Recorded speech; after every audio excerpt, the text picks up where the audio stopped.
Tonight, we step into the shadows of a name that drips with dread. A name whispered in hushed voices through centuries. A name that has never quite escaped the pull of darkness. That name is Ravencroft. The Ravencroft family is no ordinary family. Their story is not written in golden ink in history books. Instead, it bleeds across crumbling parchment, whispered rumors, and the fearful recollections of those who lived in their shadow. From the very beginning, their lives were entangled with secrets. To understand the Ravencrofts, we must first travel back. Beyond modern times, beyond the smoke of industry and the chatter of enlightenment, to an age when superstition held sway over every household. The earliest traces of the Ravencroft name appear in the late 1500s. In the coastal villages of England, they were landowners, traders, and at first glance, respectable members of society. Yet beneath this facade of respectability, there were already signs of something sinister. Villagers spoke of strange gatherings at night, cloaked figures moving across the moors, and cries echoing from behind shuttered windows of the Ravencroft estate. Animals would go missing, crops would wither, and strange symbols were etched into the stones near their lands. Was it mere coincidence? Or was the family meddling in things beyond comprehension? The patriarch of the family at the time, Elias Ravencroft, was a man shrouded in secrecy. He was known for his piercing eyes, a voice that could silence a room, and a library filled with tomes that few dared even to glance at. Some claimed he dealt in forbidden knowledge, dabbling in texts imported from the darker corners of the continent. Grim was written in languages no one could decipher. It was said that Elias would disappear 4 days at a time, only to return with new artifacts, bones, and relics from God-forsaken ruins. Where did he go, and what bargains did he strike? His servants dared not ask. The first true tragedy of the Ravencroft family came in 1593.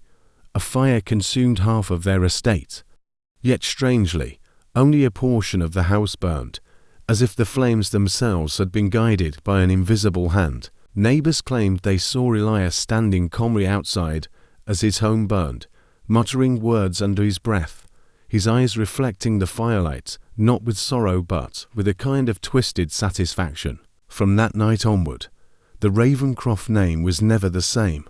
Whispers of witchcraft clung to them. The village priest accused Elias of consorting with the devil himself, though no evidence could ever be proven. And as generations unfolded, the rumors only grew darker. But this was only the beginning.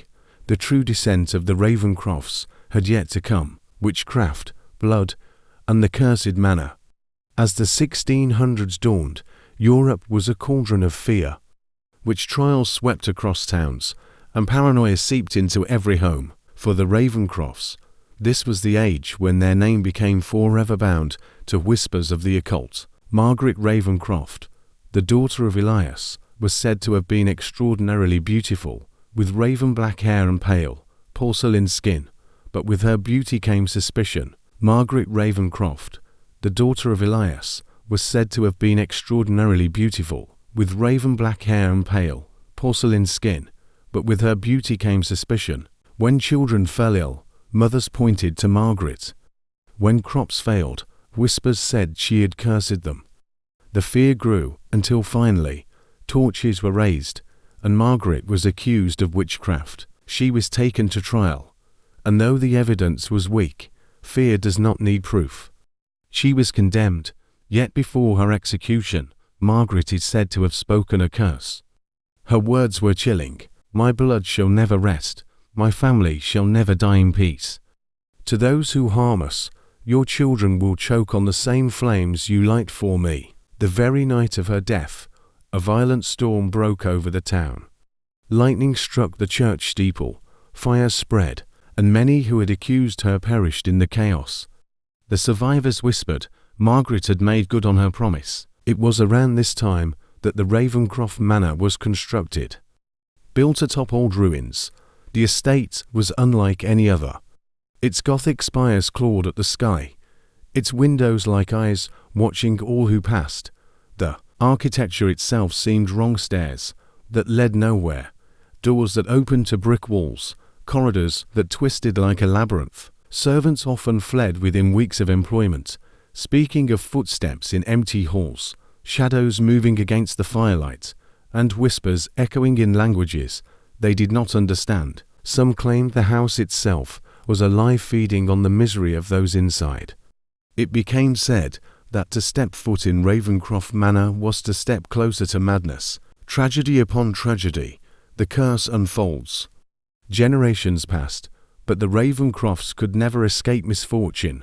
Wherever they went, death followed. In 1721, Thomas Ravencroft was found dead in the library. His body was intact, but his face frozen in an expression of terror, so severe that some believed he had died of fright. The book he had been reading was never found, though scorch marks remained on the desk where it lay. In 1784, the entire west wing of the manor collapsed without warning, killing 13 guests during a winter gathering. The survivors swore they heard laughter in the rubble, as though the house itself had enjoyed the destruction. By the 1800s, the family was notorious. The town around them dwindled, as villagers fled from the shadow of the estate.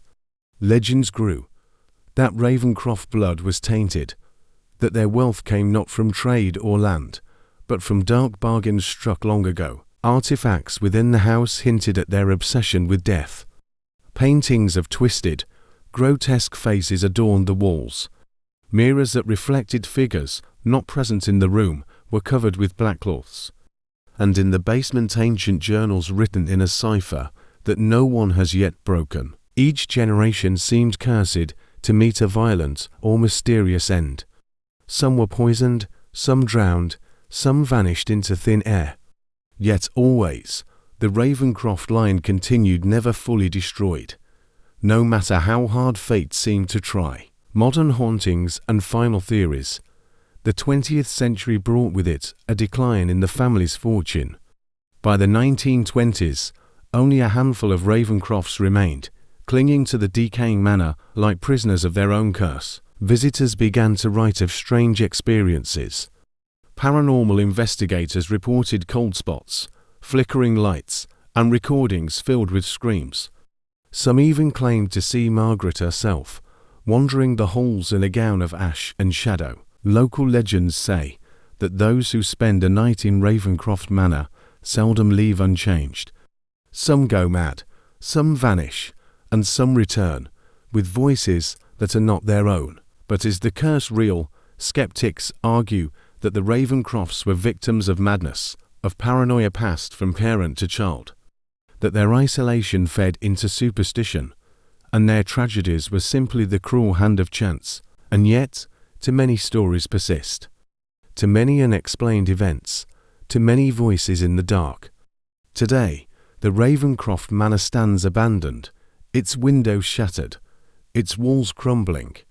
Yet locals still cross the road when passing it, refusing to meet its hollow gaze.